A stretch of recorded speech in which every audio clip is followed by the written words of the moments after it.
Some of you may have seen this. And I want to say before I start going through this video, I do want to say, I do want to keep in mind, I know what it's like to put on an event. We've done this with the General Strike Summit over at RBN. And I do remember us getting attacked like heavily.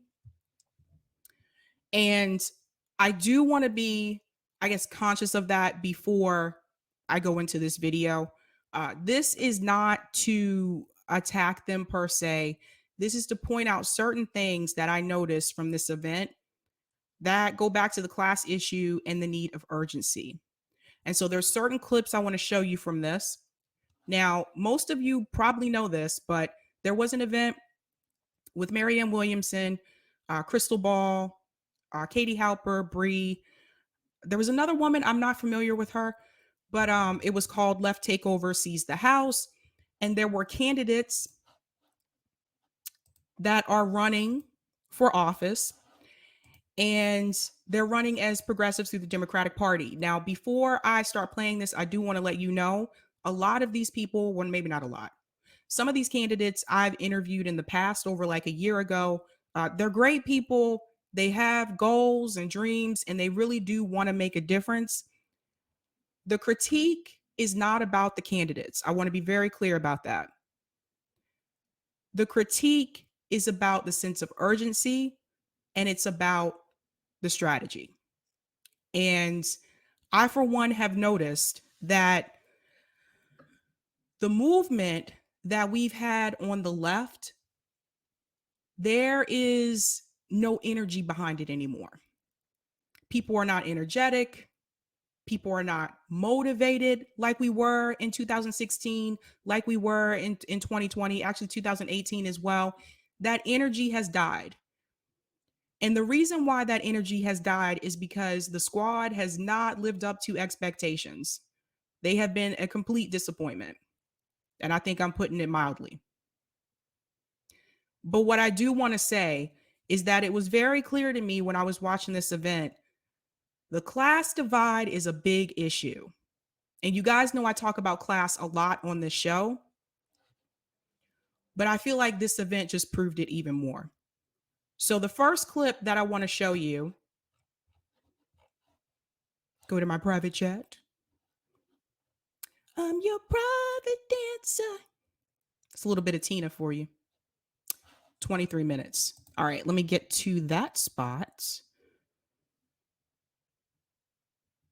What's love got to do with it? All right, I am sharing my screen now. So this first clip I want to show you, I want you to listen to this. And we talked about this over at RBN as well. But there's some other things that I kind of noticed that night I didn't bring up. Sometimes you remember things later on. You guys know how that is. Listen to this for a second. At seizethehouse.com. These people, by definition, do not have corporate support. And one of the things that Crystal already said, it's hard to run for office. It is brutal out there. And particularly some of these people, they are so good. If they were in Congress, they would change things. But getting there is difficult. And when we have to support.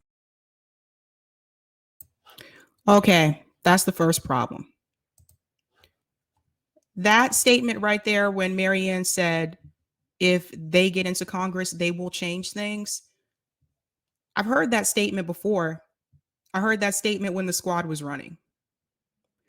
I think at this point, it's probably best that we don't make promises to the voters that they're going to do that.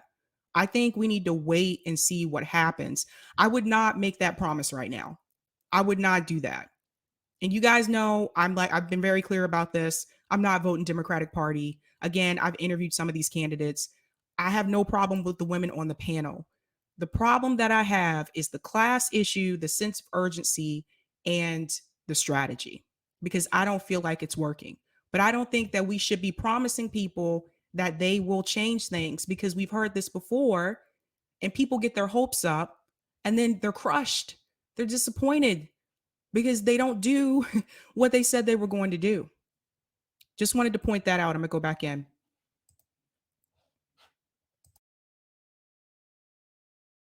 support them is right now during these primaries. So if you go to seizethehouse.com, or if some of you have already given, I want to thank you, have been supporting at candidatesummit.com, they go to the same place, you will see a whole bunch of progressive candidates. They're fantastic, and each of them have a video under their name. So this was another thing. The way this event was advertised was uncorporate backed candidates. So it doesn't just have to be like people running through the Democratic Party. And I think that was another letdown, was that why aren't there any third party candidates on there? Why aren't there any independent candidates on there as well? If it's just going to be progressive candidates, then say that. But to just say non-corporate backed, like, I looked at this and I was so frustrated because someone like Delilah should have been on this event. Like someone who was running third, she's running for governor of Texas.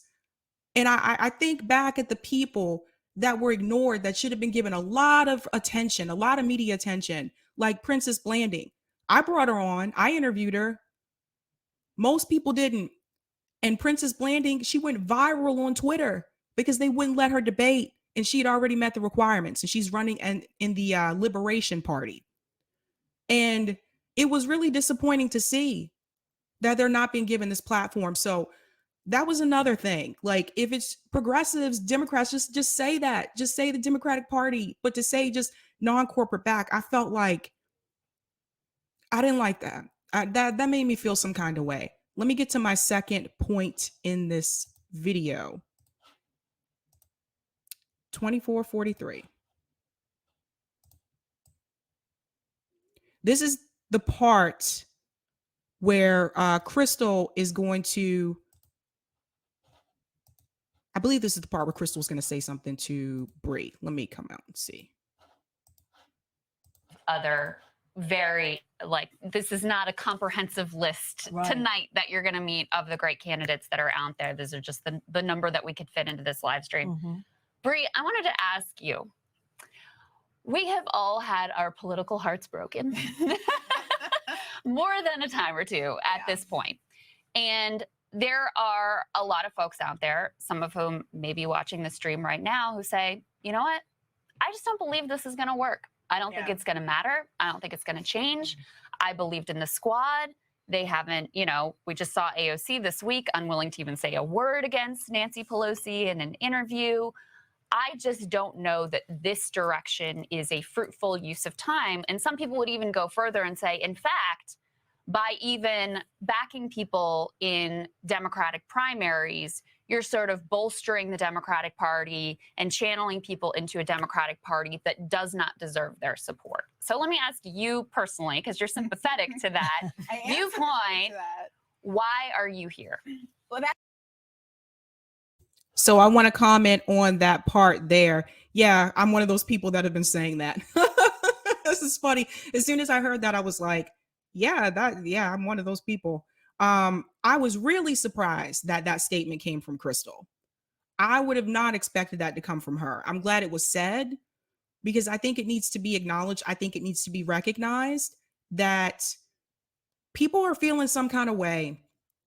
And I think it's hard to sit there and just put on a smile and pretend like it doesn't matter. And by the way, I don't know if you guys have seen this, but the live chat was awful. Like, the live chat was pretty cringe from what I saw in the comments. I did not comment, but I'll get into that in a minute. But I'm glad that she said that. Now I want you to listen to what Bree says about this. I'm glad Bree was on this panel, because otherwise, I don't know. I just don't know. That's a $64,000 question, $100,000 with inflation. And, you know, it's something that I think the candidates are going to have to answer as we talk to them tonight. The refrain that we've gotten, and I will say, you talked about heartbreak. I was covering the 2018 midterms for The Intercept. I was there the night that AOC unexpectedly won her primary in a huge bar in Queens that was empty with maybe 20 people in it, and suddenly was packed to the gills with Cynthia Nixon and all these cameras and everything. And it was exciting. We really thought things were going to change. I was on the bandwagon, right? And so when I have offered the critiques that we've all been making over the course of the last couple of years, it's coming from a place of sincere disappointment, not kind of, haterade. Yeah. And so when I reflect on these candidates, which seem, as promising in some ways as AOC, I think it's really important to ask them specifically whether or not they would be willing to take the kind of adversarial attitude that we expected from AOC and other squad members. Because what we've seen is that some of these biographical things that we thought were going to mean a lot didn't pan out quite the way we expected.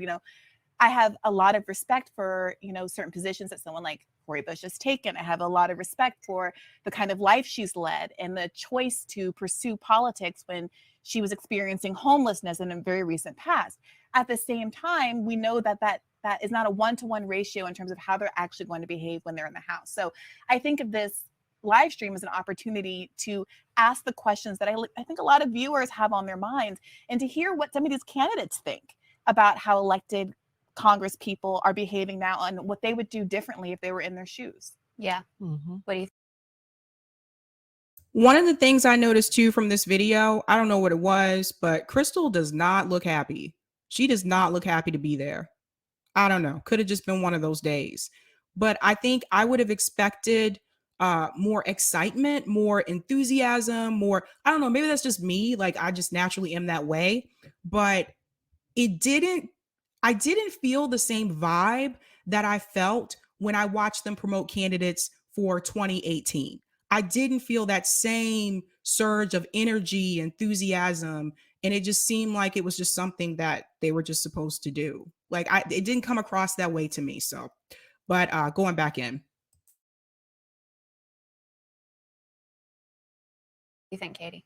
So Well, I think that, we live in a particular system. I think that none of us here sitting here would say that that it's controversial to say that there's a lot of moral compromises that we see our politicians making, that they've made some disappointing decisions. I think that's obviously true. The question is, what is to be done about it, right? Yes. And I'm not opposed to third parties, but I don't see anything right now that's a viable alternative to trying to work an inside and outside strategy, right? So we do it.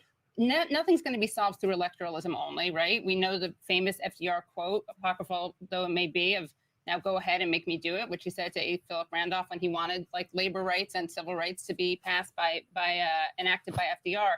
The truth is, I understand there's a lot of frustration. I don't know what the alternative is. I totally respect people saying that they're going to put their time, money, and effort into things that are not electoral politics. That's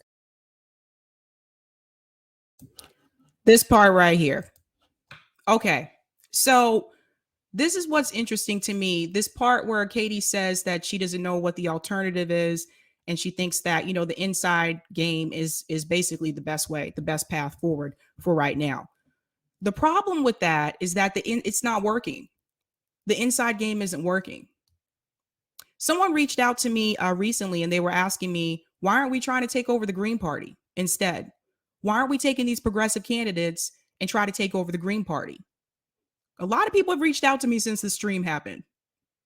And it's interesting to me because there are people who do have alternative ideas and do have alternative methods and do have other strategies that they think would actually work. The problem is those people are not being spoken to. And I think what I would have liked to see at this event was to have somebody else on who has a different idea and at least to be heard in some way, shape, or form. But I feel like they're not talking to those people. They're not talking to the people who are like, well, let's try to, like the person told me, let's try to take over the Green Party, or let's try to push some of these third party and independent candidates. Let's hold the squad more accountable, which I would argue I've seen a lot of them, I think, on that panel. They'll criticize the squad, but I don't feel like they were criticizing them heavily as they should have been. There's a reason for that. I'll get into that in a minute. But if you don't see another alternative, why not talk to someone who does? I think that's the thing, is like, if I don't know something and there's a subject area I'm going to discuss that I'm not well versed in on my show, that's what I do. I'll bring on someone who is very knowledgeable about that subject. And I think what needs to happen is, I think all of the people like on this panel that are for like electoralism, I think they need to mesh up with the people who work well with direct action, mutual aid, activism. I think they need to talk to those people. I really do, because and I'm gonna show you this clip in a second. There have been things that have been accomplished through direct action. And I feel like I wish there was more focus on that. I wish we were talking more about that and not just electoralism all the time. And let's be real, before RBN, before Revolutionary Blackout Network, was anybody talking about direct action and mutual aid on the left all the time? Just a question. I'm going to go back in. Everyone's right. I certainly think that these things can't act in a vacuum. If you don't have the movements forcing politicians' hands, nothing will get done. But it certainly makes a difference when you have the politicians in there whose hands are cleaner than others. So that's kind of how I see it.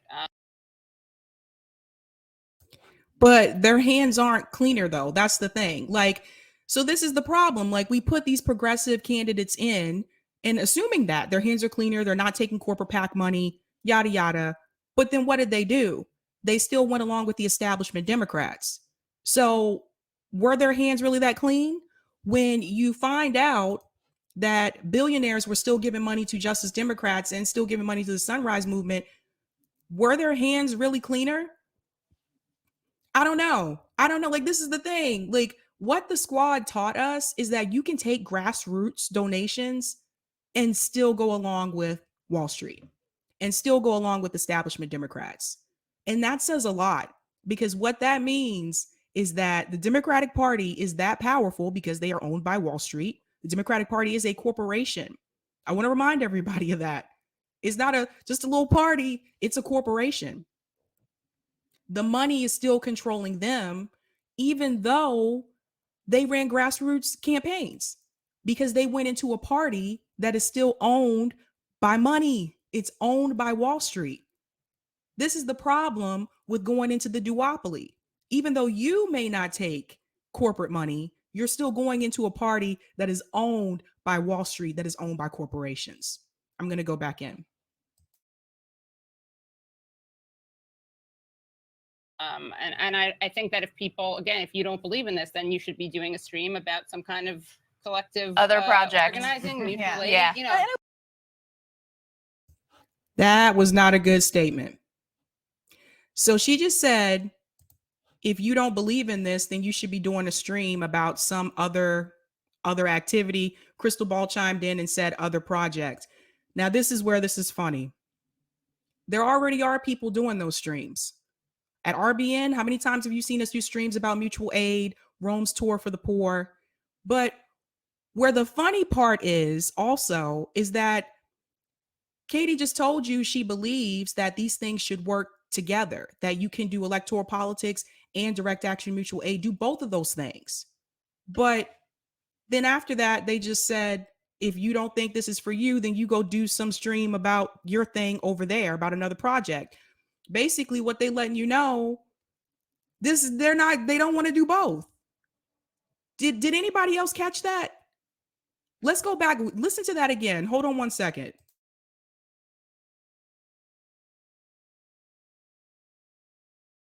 The house. So I think of this live stream as an opportunity to ask the questions that I think a lot of viewers have on their minds, and to hear what some of these candidates are behaving now and what they would do differently if they were in their shoes. Yeah. What do you think, Katie? Well, I think that, you know, we live in a particular system. I think that none of us here sitting here would say that that it's controversial to say that there's a lot of moral compromises that we see our politicians making, that they've made some disappointing decisions. I think that's obviously true. The question is, what is to be done about it, right? Yes. And you know, I'm not opposed to third parties, but I don't see anything right now that's a viable alternative to trying to work an inside and outside strategy, right? So we do it. Nothing's going to be solved through electoralism only, right? We know the famous FDR quote, apocryphal though it may be, of "Now go ahead and make me do it," which he said to A. Philip Randolph when he wanted like labor rights and civil rights to be passed enacted by FDR. The truth is, I understand there's a lot of frustration. I don't know what the alternative is. I totally respect people saying that they're going to put their time, money, and effort into things that are not electoral politics. That's everyone's right.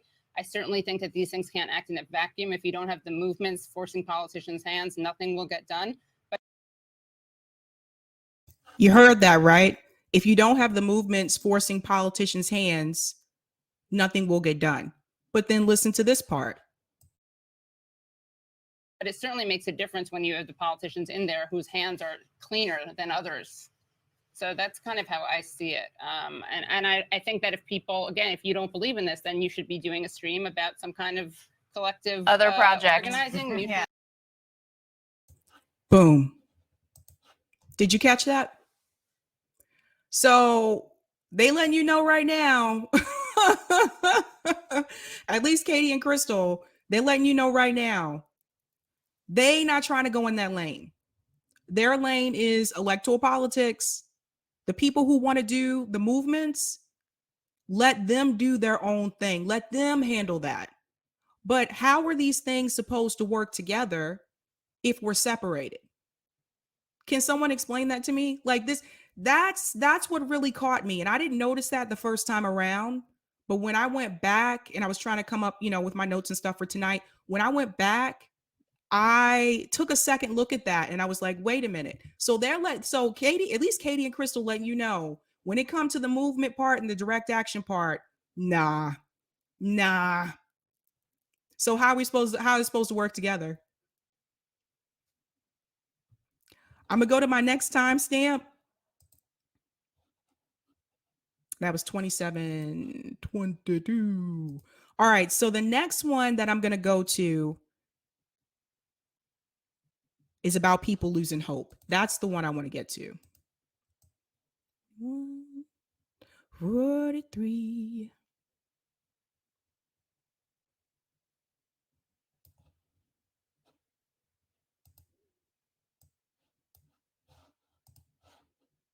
Yeah, I think that's the spot. 41 for okay, here we go. Yeah. Shuffling. So we're sorry. going to be now joined by Mike Ortega. Oh, okay.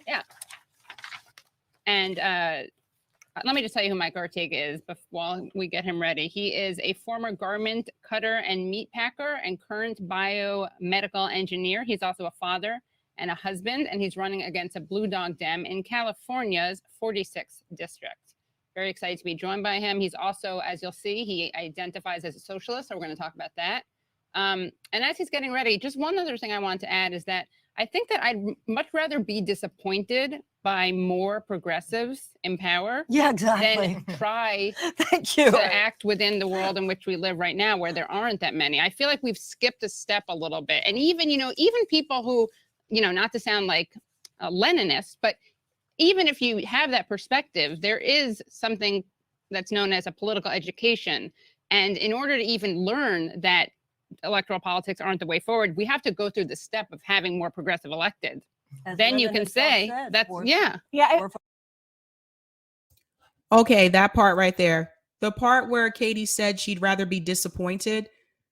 Here comes the class issue. Now, Crystal's not on this panel anymore, and this is what I want you guys to understand.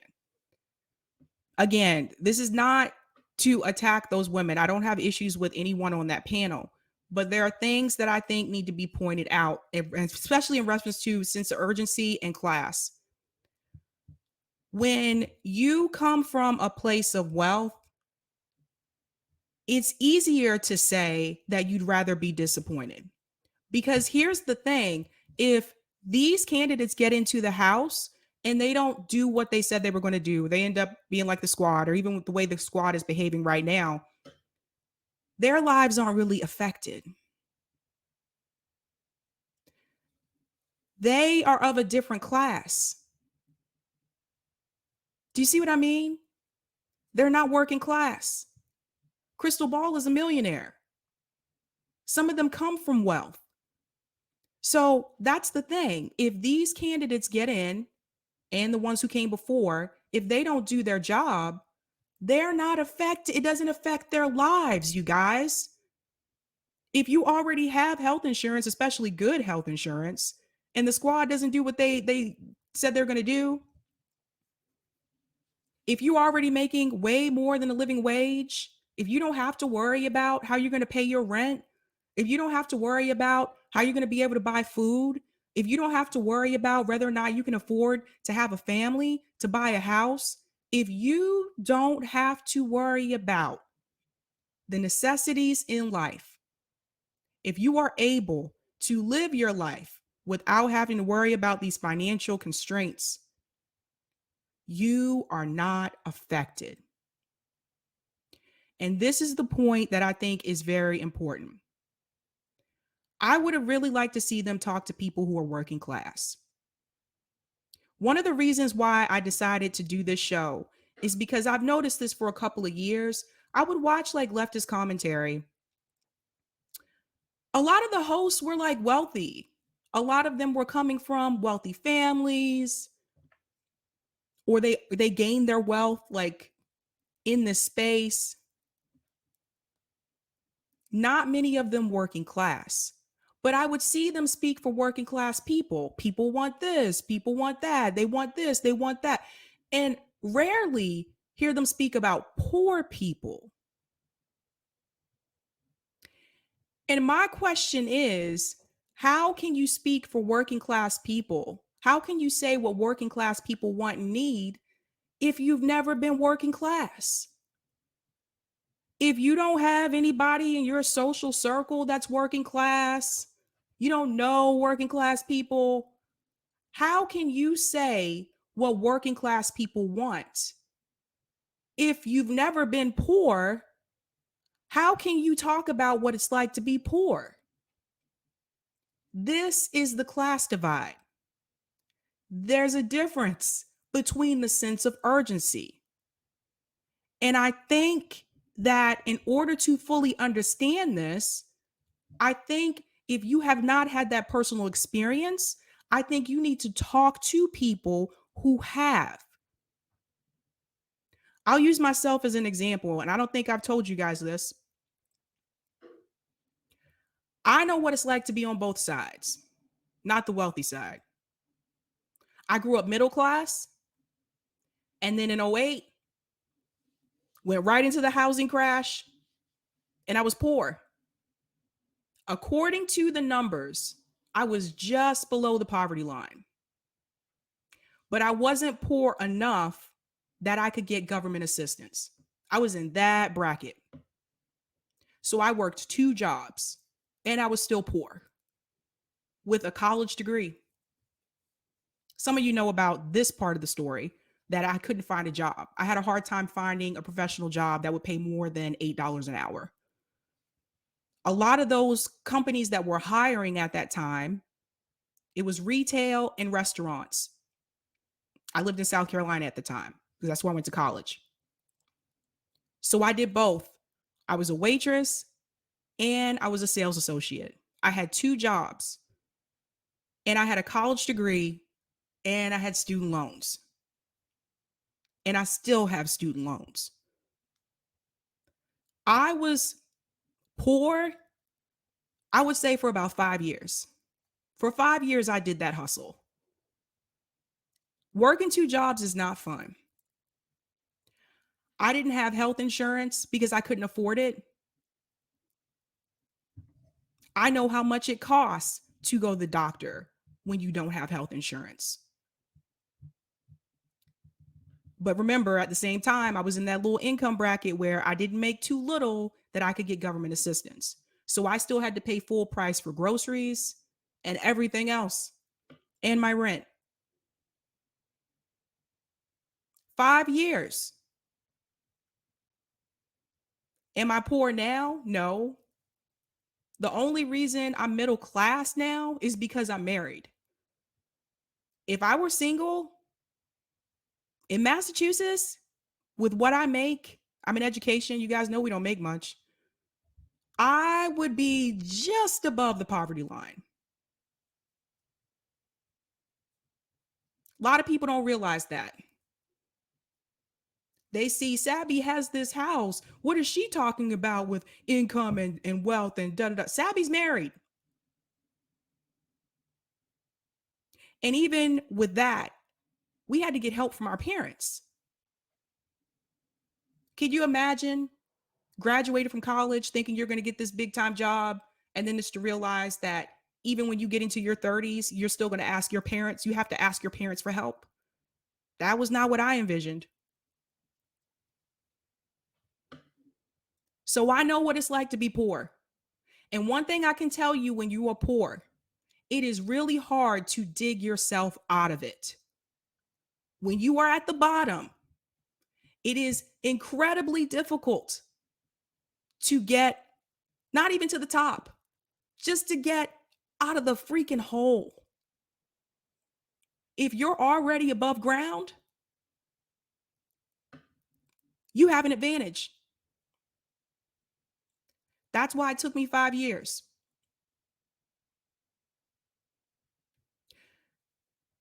Point being, I know what it's like. I know what it feels like to be poor.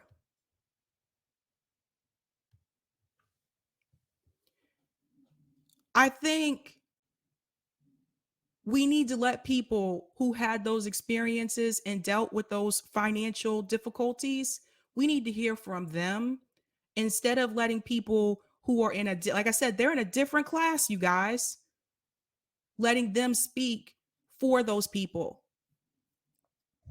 And I don't think that we should shame the voters for choosing not to do this. Again, I have nothing against the candidates. I've interviewed a lot of them. But at some point, people have the right to change course when they see that they've put money into a project, into a strategy that did not pan out for them, and they still don't have health insurance, or they're underinsured. They're still not getting a living wage. Cops are still killing unarmed Black people. Nothing has improved in the community. The schools are still underfunded. I know about all of that. So I think that would have been something that I would have really liked to see them talk to working class people. And I don't see that happening. I don't. So when you are from that class, when you are wealthy, you don't really understand. You really don't. And I don't know how else to explain that, but you really don't. You don't know what that's like until you have to actually go through it. So to look at us and tell us that we still need to go vote, that we still need to keep doing the same strategy, that we still need to keep voting for the Democratic Party, nah, I can't do it. I can't do it. And there's one more thing that I did notice too. And someone brought this up in the chat. Where was the Black agenda? I didn't hear anything about reparations. I didn't hear anything with the criminal justice system, the policing system. Let's be clear. Black people, we're voters too. And you can't just not talk about our issues because you're not one of us. You can't. Now, people say things about third parties not having a chance. You know who did have reparations on their platform? The Green Party. And you want us to continue to vote for Democrats. The Democratic Party, who right now has sanctions on Afghanistan. They're starving people in Afghanistan. They're funding the police state. They're giving more money to the police. They've deported more people. Kids are still in cages. Black communities are still underserved, underfunded, and over-policed. And not once did I hear anything about the poverty situation. And that is not being solved through electoral politics. All of those issues connected go right back to capitalism. And they're not addressing it. They're not mentioning it. We have to address the capitalism problem. This is why we have these issues. And putting other people in isn't going to change anything because the party is owned by Wall Street. And until somebody comes to me with a strategy on how they're going to get the money out, I don't want to hear you need to go out and vote for them anyway. I don't want to hear it. And I don't hear anybody talking about that. I don't know how long we are expected to keep playing this game. I really don't. But I know I'm not playing it. Now, there are two other points that I want to bring up. One is about direct action, and the other is about the money. Now, I want you to hear from one of the candidates themselves about direct action working. So let me get to that point. Tacoma Housing Now. We did a lot of direct actions. We went into an empty middle school, into an empty hotel, just to get people from homeless camps that we work with more housing. But one of the common complaints as well of people who are homeless, especially in camps, is that the city refuses to provide trash service to them. And so what we did was we took a cue from the Young Lords who did this back in the 70s. We went to the camps with two U-Hauls, two rental trucks that we had rented. We picked up over 100 bags of trash, mountains and mountains of trash, piled them into the U-Hauls, and then drove to City Hall and dumped it in front of City Hall. And then what do you know, a couple hours later, the city managed to take the trash away. And so it just shows that what is possible when you actually challenge the ruling elite, especially through direct action. And that's that part right there. So that is Rebecca. She's one of the candidates and she is an activist. Now, you heard what she just said, that you can challenge the elites through direct action. And she's actually seen that work and she's experienced with that. This is why I say we need to flip what we're doing. We've been putting a lot of attention into electoral politics and a little bit into direct action and mutual aid. I think we need to flip that and we need to start doing 80% direct action mutual aid and 20% electoral politics. Because Katie Dalper just told you this herself. You need those movements to put the pressure on those politicians. We're not having a lot of movements. We have a lot of labor strikes that have been going on, and that's awesome. But we need a powerful movement similar to the March on Washington. We need something like that. And we need to show up with a list of demands. You can't just march and just be like, yeah, we don't like Joe Biden, get out of there. No, you need a list of demands of all the things that we want them to do. But I'm telling you right now, at the end of the day, the money is the biggest problem. And this is why I don't think we need to put most of our energy on electoral politics. If you are going to do that, I think you need to do third party or independent candidates. But if you know the money is the problem, why are we still trying to play the same hand?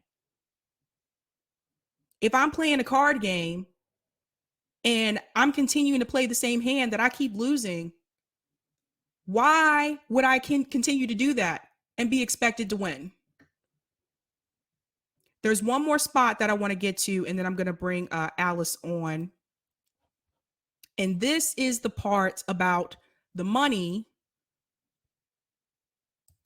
going to candidates that was not supposed to. So here we go. Now, this is coming from Christine Olivo. Christine has been on the show. I've interviewed her before.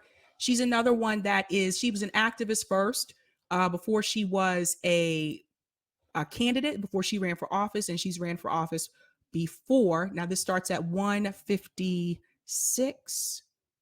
So right about there. Okay. Listen to what Christine says about the money. This is important.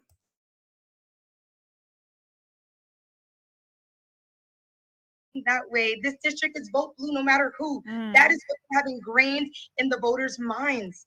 And I understand that people say, oh, you're running as a Democrat, you're a sellout. No, I'm not a sellout, because at the end of the day, Twitter is not going to win my election. The voters are going to win my election. I have to fight with the people in this district, and the people in this district, they're not supported progressive candidates. And I'm just going to be real, because we have people like the Workers Families Party, or we have people like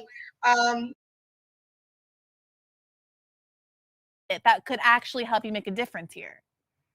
What would really make a difference is if these major companies, organizations that say that they support progressive candidates actually supported progressive candidates. And I'm just going to be real, because we have people like the Workers Families Party, or we have people like Justice Democrats. We have all these amazing organizations, and they are still choosing to side with establishment Democrats. We need these major organizations to endorse candidates like myself. And I want to give a shout out also, because she's not here tonight on Did you guys just catch that? Christine just talked about the money, which I've talked about before on the show, about these organizations taking money that they're not supposed to take. And she mentioned Justice Democrats, the Working Families Party. I would also add Sunrise Movement. But that just goes to show you. I'm glad that Christine said that. I'm glad she called that out, because it's a problem. It's a problem. And I think more people need to address that. But like she just said, and I'll play it again.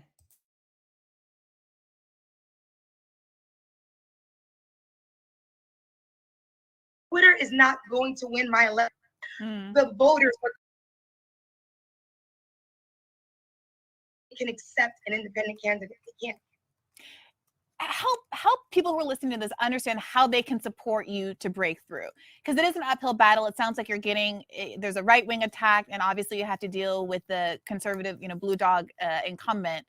What would help you the best? Do you need money for ad campaigns? Do you need money for staff and door knocking? What is it that could actually help you make a difference here? What would really make a difference is if these major companies, organizations that say that they support progressive candidates actually supported progressive candidates. And I'm just going to be real, because we have people like the Workers Families Party, or we have people like Justice Democrats. We have all these amazing organizations, and they are still choosing to side with establishment Democrats. We need these major organizations to endorse candidates like myself. And I want to give a shout out. There you go. I've been telling you guys, I was actually like, I can't say I'm surprised that Christine said that. I'm not, because she don't hold back. I'm telling you, I had her on here before. She does not hold back, but I'm glad that she said that on there, because it needed to be said. We can't just sit back and pretend like these grassroots organizations aren't taking billionaire money. That's part of the problem. That's part of the problem. I'm going to bring Alice on, and Alice, I'm going to bring you on just a second. Let me get through these super chats really quick. And then you can do the last story with me too as well. Shout out to Troy and KC for this super chat. RT/Sputnik won't allow their hosts to be public with their political affiliations. Caleb Maupin mentioned something about this a while back. Okay, that's good to know. Thank you so much for that. Roger Meadows, thank you for the super chat. I got a question on Rockfin before he goes, Sab. Oh, sorry. I just saw that. Oh, I'm so sorry. Thanks for the super chat. I'll get to the Rockfin comments at the end. Thank you so much for the super chat, Oz. Bingo, Sabrina, promises are worthless. Thank you for the super chat, Ashura. It's not because of the squad. The energy is dead. Thank you so much for that. Thanks for the super chat, Steve. Sabby, they were ratioed in their own chat. Yeah, I saw. It was pretty brutal. And thank you for the super chat, Ashura. It was a non-inclusive stream. It was D Club only. Thanks for this super chat as well. The stream seemed Nina Turner heavy. She talked more. I did notice that. Yeah. Thanks for the super chat, Brothwhite. If voting worked, they wouldn't have allowed it. Ooh, that's an interesting point. What's going on, Indie Left? Welcome. Thanks for the super chat again, Brothwhite. Radical change has never come from government. It has always come from the streets. That's 100% true. Thank you so much, Justin, for the super chat. We can combine electoralism with activism if we elevate our leaders in the streets to the seats of power. Absolutely agree. We need to be in the streets, but we also need to be on the ballot to really change power. Thank you so much for that. And that's another thing I wanted to add as well. If they don't feel third parties are a viable option, which absolutely, like Bree actually said that she has voted third party, but if they don't feel that it's a viable option, you have to ask yourself, why is it not a viable option? And part of that is because those candidates do not get that exposure. Part of it's the money, but they don't get the exposure. Now, if you combine all of them together, they have hundreds and thousands of subscribers. So if they were to bring on these third party and independent candidates, they would get that exposure. And if they told their audience to support them, that could actually make a difference. I bring them on my show, but I have a small channel, but just saying, it's just an idea. Thanks so much for the super chat, Cool Blue. Some people don't know definition of working class. Thanks so much for the super chat, Blue Moon Red Wine. I can guarantee these ladies won't walk the streets and knock doors to get Latinos to vote for the next AOC. Now that we won't, they depend on us. Thank you so much for that. Thanks for the super sticker, Salma Ali. Thanks for the super chat, Ashura. You look like you were about to cry, Sabby. Preach.